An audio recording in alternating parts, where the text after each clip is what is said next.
옛말에 종두 득두 종과 득과라는 말이 있죠. 콩을 심으면 콩이 나오고 오이를 심으면 오이가 나옵니다. 하나님이 만드신 자연의 질서가 변함이 없다는 것은 동서고금을 막론하고 누구나 인정하는 바이지요. 그런데 우리는 종종 이런 질서를 사람들에게도 똑같이 적용시키려는 경향이 있어요. 그래서 예전의 드라마나 소설을 보면요, 선한 사람은 한결같이 선하고 악한 사람은 끝까지 악하게 묘사되고 있죠. 문학적인 용어로 평면적인 인물이라고 하잖아요. 여러분, 그렇지만 하나님 앞에서 언제나 선하게 생각하고 행동하는 인간이 존재할까요? 그렇지 않습니다. 여기에 대해서 성경은 로마서 3장 11절 이하에서 깨닫는 자도 없고 하나님을 찾는 자도 없고 다 치우쳐 함께 무익하게 되고 선을 행하는 자는 없나니 하나도 없도다, 이렇게 진단하고 있습니다. 오히려 모든 인간은 절대적으로 선하지 않고 악하며 그런 인간에게 소망이 없다고 성경은 일관되게 말하고 있다는 거죠. 죄의 삭은 사망이고 인간은 모두 멸망의 길로 갈 수밖에 없는 존재였다는 거예요. 여기에 대해 하나님이 내리신 유일한 해법이 뭡니까? 하나밖에 없는 성자 하나님, 독생자 예수 그리스도를 이 땅에 보내서 인간의 죄를 대신 짊어지게 하심으로써 우리 인간을 구원하시겠다는 것이었습니다. 바로 지옥에 갈 수밖에 없는 사람들을 회개시켜서 천국 백성으로 삼으시고자 했던 하나님의 동기 없는 사랑의 결과라는 거예요. 여러분, 그런데 하나님은 전지하십니다. 모든 것을 아신다는 거예요.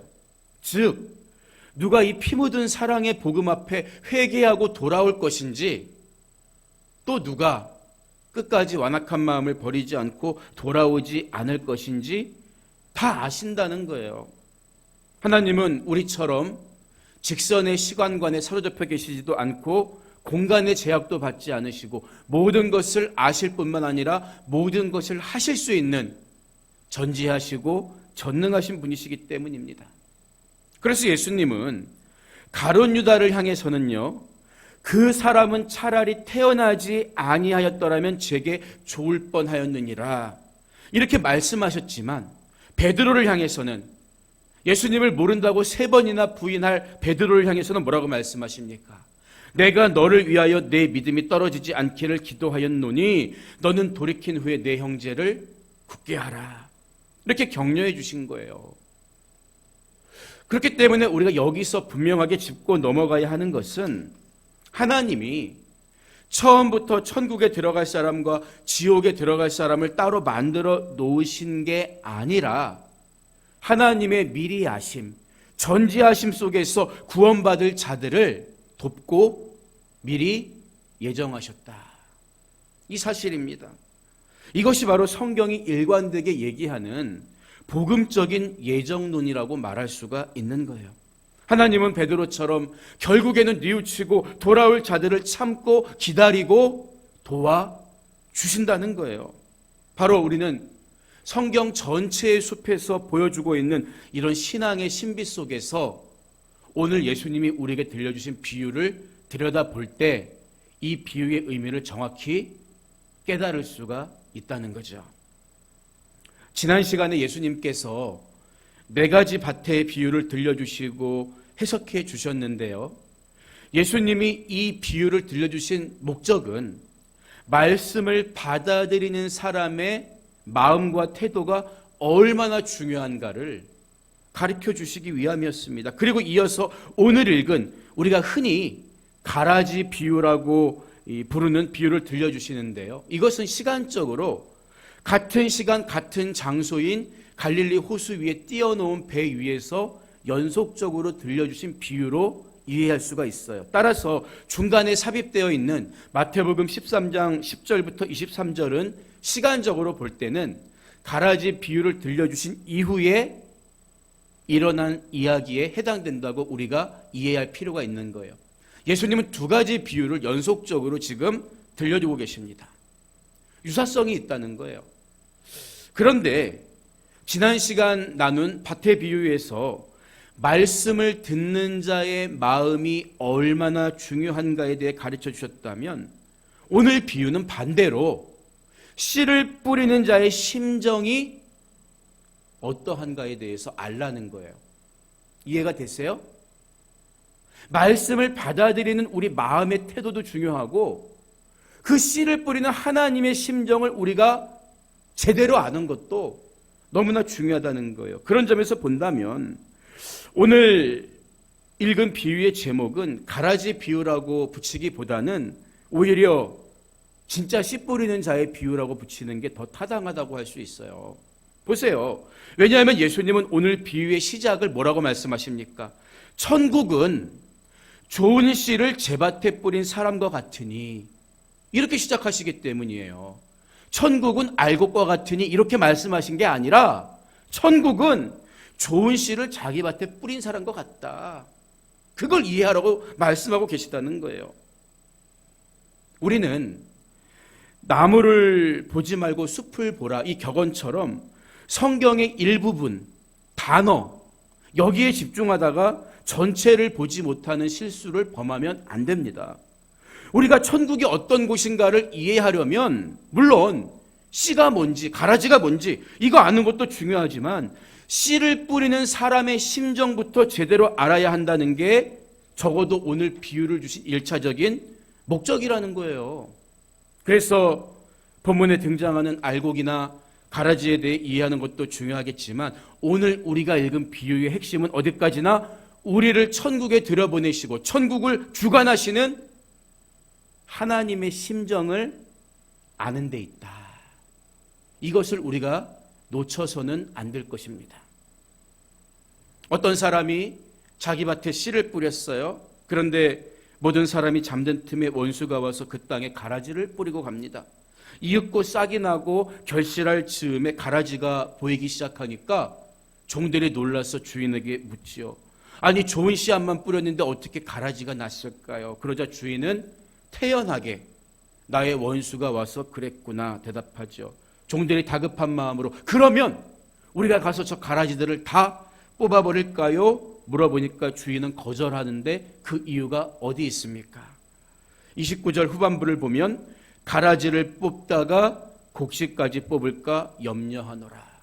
다시 말하면 주인의 관심은 곡식이 끝까지 잘 성장해서 열매 맺는 데 있다. 이것을 말하고 있어요. 그래서 추수 때까지 함께 자라게 두었다가 추수 때가 되면 그때 가서 추수꾼들에게 말해서 가라지는 다 모아서 불에 태워버리고 곡식은 곡간으로 모아드리면 된다. 이게 오늘 예수님이 들려주신 비유의 줄거리잖아요.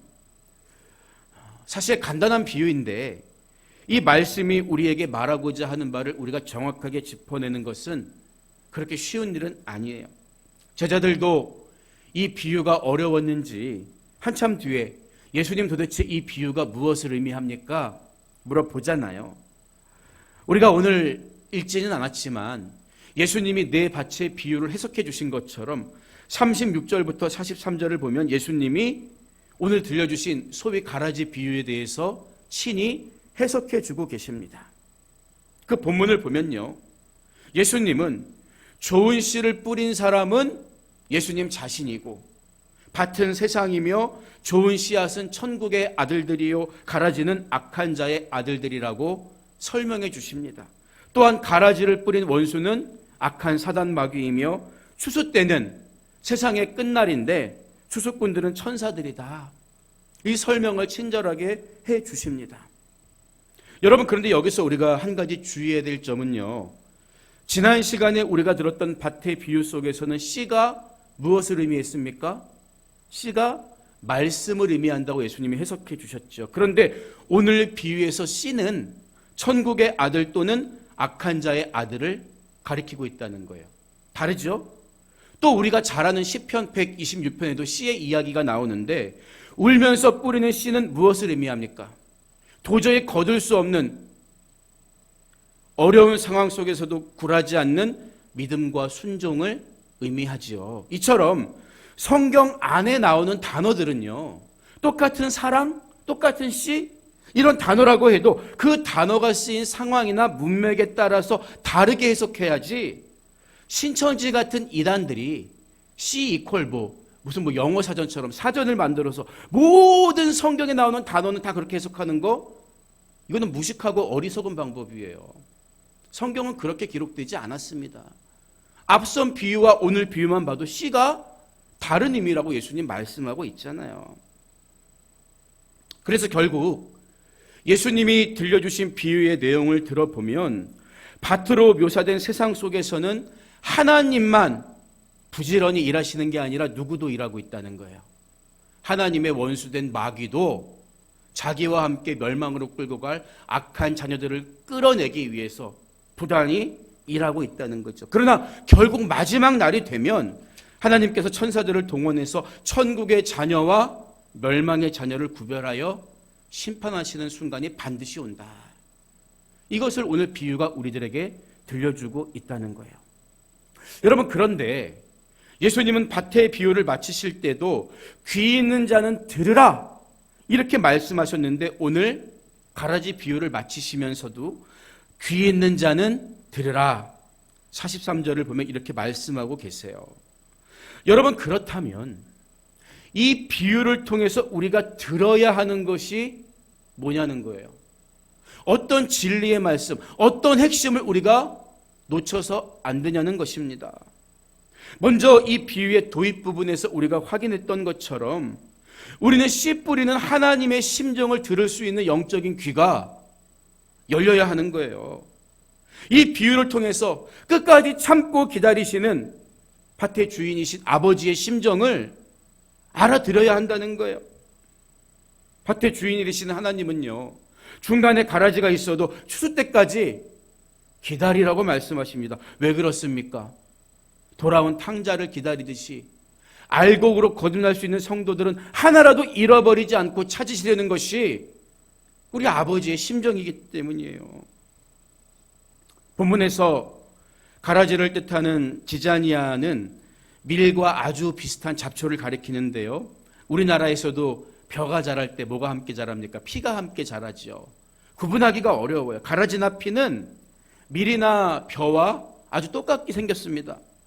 그런데 이 가라지의 근본적인 무리는 그 외형에 있다기보다는 뿌리에 있다고 이야기합니다. 뿌리에 있다고.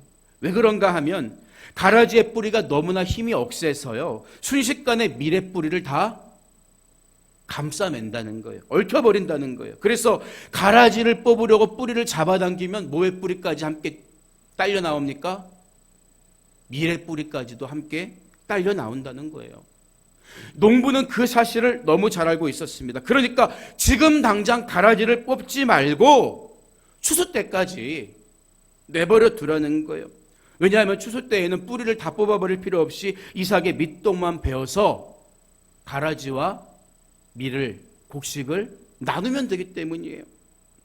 그렇기 때문에 오늘 우리가 이 비유를 들으면서 첫 번째로 들어야 하는 중요한 사실은, 하나님은 우리 눈에 아무리 의롭지 못하게 보이는 사람들일지라도 추수 때까지, 마지막 때까지 참고 기다려주신다는 사실입니다.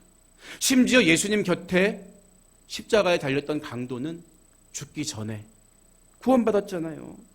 누구든지 숨이 붙어있는 이 육신의 때에 회개하고 돌이키면 구원받을 수 있고, 하나님은 그때까지 참고 기다리시는 은혜가 많고 인내하신 분이라는 사실을 우리는 오늘 본문을 통해서 1차적으로 깨달아야 하는 거예요. 그런데 우리가 이해하기 어려운 점이 한 가지가 있죠. 비유 속에 등장하는 천국의 아들과 악한 자의 아들을 우리가 어떻게 해석해야 할까요? 얼핏 보면요, 이 둘은 애초에 종자부터 다른 것처럼 느껴질 수도 있어요. 그래서 어떤 사람들은 하나님은 처음부터 천국에 들어갈 하나님의 자녀와 처음부터 지옥으로 갈 수밖에 없는 멸망의 자녀를 따로 만드셨다고 주장하기도 하는데, 이것을 신학적으로 이중 예정론이다 이렇게 이야기합니다. 여러분, 하지만 이중 예정론자들의 주장대로라면 하나님이 에스겔서에서 나의 삶을 두고 맹세하노니 나는 악인이 죽는 것을 기뻐하지 아니하고 악인이 그의 길에서 돌이켜 떠나 사는 것을 기뻐하노라. 이렇게 하신 말씀은 위선이 될 거예요. 이중 예정론을 철저하게 믿는 맹신자들을 빼고 그런 하나님을 누가 믿을 수가 있겠어요? 상식적으로 볼 때. 여러분, 그러나 하나님은 위선을 부리는 분이 아닙니다. 절대적으로 선하신 분입니다. 적어도 회개가 불가능한 죄인을 미리 만들어 놓고 회개하라고 하는 하나님은 아니시라는 거죠. 그리고 오늘 예수님의 비유를 잘 들여다보면요, 밭에 가라지 씨를 뿌린 게 누굽니까? 원수죠. 마귀라는 거예요. 하나님이 절대 아니라는 것을 우리는 확인할 수도 있고 성경 전체의 숲에서도 발견할 수가 있는 것입니다. 오히려 잘 보세요. 앞서 말씀드렸던 것처럼 이 가라지의 위험성이 어디 있다 그랬습니까? 뿌리에 있다 그랬어요. 가라지와 곡식의 뿌리가 서로 얽혀 있다는 것은 우리 삶의 현실을 냉정하게 묘사한 탁월한 비유라고 말할 수가 있는 거죠. 왜 그렇습니까? 이 두 가지가 다 우리 안에 공존하고 있기 때문이에요.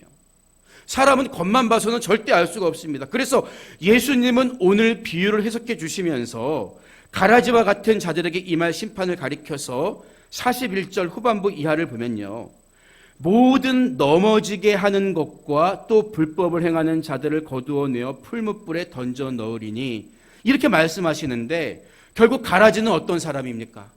자기 혼자만 불법을 행할 뿐 아니라 남까지도 넘어지게 하는 사람들, 악을 조장하는 사람들, 하나님의 뜻을 거스르도록 하는 사람들, 가라지라고 말씀하신 거죠. 여러분, 그렇다면 베드로를 한번 생각해 봅시다. 베드로. 그는 천국의 열쇠를 수여받은 그 자리에서 곧바로 너는 나를 넘어지게 하는 자, 예수님이 가라지를 넘어지게 하는 자들이라 그랬는데 너는 나를 넘어지게 하는 자라, 오늘 비유대로라면 가라지다 너는, 이런 말씀을 들었다고요. 베드로는 그러면 천국의 아들입니까? 멸망의 자식입니까? 여러분, 이게 뭘 말해줄까요? 우리는 어쩌면 두 개의 뿌리가 얽혀져 있는 것처럼, 가라지의 뿌리가 곡식의 뿌리를 얽혀매고 있는 것처럼 연약한 인간의 모습을 가지고 있다는 거예요. 죄성을 가지고 있다는 거예요. 마귀는 마치 가라지가 알곡을 뿌리를 감싸고 있는 것처럼 우리 육신의 연약함을 이용해서 우리를 끝까지 넘어뜨리려고 한다는 거예요. 그래서 우리는 내 안에 뿌리 내리고 있는 가라지의 습성을 버리고 성령의 도우심을 끝까지 의지하면서 지난 시간에 들었던 비유처럼 돌을 골라내고 넝쿨을 걷어내고 열매 맺는 삶으로 거듭나야 한다는 거예요. 그런즉 선줄로 생각하는 자는 넘어질까 조심하라. 바로 이것이 오늘 우리가 가라지 비유를 통해서 들어야 하는 두 번째 음성이라는 거예요. 하나님은 끝까지 기다리신다. 선줄로 생각하는 자는 넘어질까 두려워하면서 내 안에 뿌리 내리고 있는 가라지의 습성을 끝까지 걷어내야 한다. 이게 우리가 신학적으로 이야기하는 성화 아닙니까? 주님을 닮아가는 거예요. 곡식과 가라지의 뿌리가 마치 얽혀 있는 것처럼 연약한 육신을 지닌 우리는 거듭난 뒤에도 육신을 가지고 있기 때문에 죄의 유혹으로부터 벗어날 수가 없습니다. 그래서 예수님 뭐라고 말씀했어요? 이러므로 그들의 열매로 그들을 알리라. 아무리 죄의 뿌리가 나를 유혹해도 거듭난 사람, 성령에 순종하고 성령님의 도우심을 의지하며 밭을 끊임없이 갈고 나아가는 사람은 100배, 60배, 30배 열매를 맺을 수밖에 없다. 말씀해 주신 거잖아요. 여러분, 이것은 절대 우리의 행위로 구원에 이르라는 말씀이 아닙니다. 성령의 도우심 없이는 우리가 어떻게 내 마음밭을 기경할 수 있겠어요? 성령을 통해서만 우리는 열매를 맺을 수가 있는 것입니다. 그래서 우리가 비록 연약하고 내 안에 죄성의 뿌리가 얽혀 있더라도 성령의 도우심을 의지하고 말씀에 순종하면 우리는 마지막에 열매를 맺는 알곡으로 살아갈 수 있다는 거죠. 이처럼 뿌리는 자의 심정을 알고 내 마음밭을 기경할 때 우리는 마지막까지 승리하고 알곡으로 열매 맺게 된다는 것을 예수님은 먼저 밭의 비유, 그리고 오늘 가라지 비유, 연속된 두 개의 비유를 통해서 우리에게 가르쳐 주신 것입니다. 오늘 말씀을 정리합니다. 예전에 제가 어린 시절 교회 학교를 다닐 때 오늘 읽은 이 말씀을 듣고서 선생님께 질문한 적이 있어요. 선생님, 하나님이 전지하신데 알곡과 가라지도 구별 못해서 알곡이 다칠 것까지 염려하셔야 됩니까? 좀 이해가 되지 않는데요. 그렇게 물어본 적이 있어요. 여러분, 물론 하나님은 전지전능하십니다. 그러나 모르는 게 누구예요? 인간이에요, 인간. 사람은 보고도 몰라요. 우리 인간은 외모만 보고 판단하기 때문입니다. 알곡과 가라지를 구분 못하는 것은 하나님이 아니라 인간이에요. 종들에게 맡기지 않습니다. 하나님은 그 일을. 우리는 같은 세상을 살면서 사랑과 섬김보다는 구별과 판단과 정죄에 더 익숙하죠. 그래서 예수님은 우리에게 함부로 비판하지 말라고 경고하신 거예요. 보세요. 만약에 내가 예수님을 만나기 전에 세상에서 방황하고 죄만 짓고 살던 때에 야야 누구누구는 가라지니까 당장 뽑아버려라 하나님 이렇게 말씀했다면 아마 저부터 이 자리에 서 있지 못했을 것입니다. 예수님을 넘어뜨리려고 했던 너는 나를 넘어지게 하는 자로다 가라지 소리를 들었던 베드로가 사도가 될 수 있었겠습니까? 예수님을 박해자였던 바울이 회심할 수 있었겠냐는 거예요. 아니죠. 그러나 하나님은 기다려주신 거예요. 지금 당장 가라지처럼 보이는 사람도 하나님은 참고 기다려주신 거예요. 한 영혼이라도 잃어버리지 않으시려는 하나님의 사랑은 때로는 우리가 가라지처럼 살고 있는 순간에도 포기하지 않고 참고 기다려주시는 거예요. 가라지의 비유는 그래서 이처럼 우리를 끝까지 포기하지 않으시는 밭의 주인이신 아버지의 심정을 너무나 잘 보여주는 비유라는 거예요. 여러분, 그러나 우리의 육신이 끝나고 추수 때가 이르면 심판의 날에 이르면 그때는 더 이상 기회가 주어지지 않습니다. 추수날에 볕단 묶이듯 한 무리는 오른편에 한 무리는 왼편에서 심판받을 날이 반드시 찾아온다는 거예요. 여러분은 지금 성령의 열매를 맺는 알곡으로 살고 있습니까? 아니면 불법을 행하고 남을 넘어뜨리는 가라지와 같은 삶을 살고 있습니까?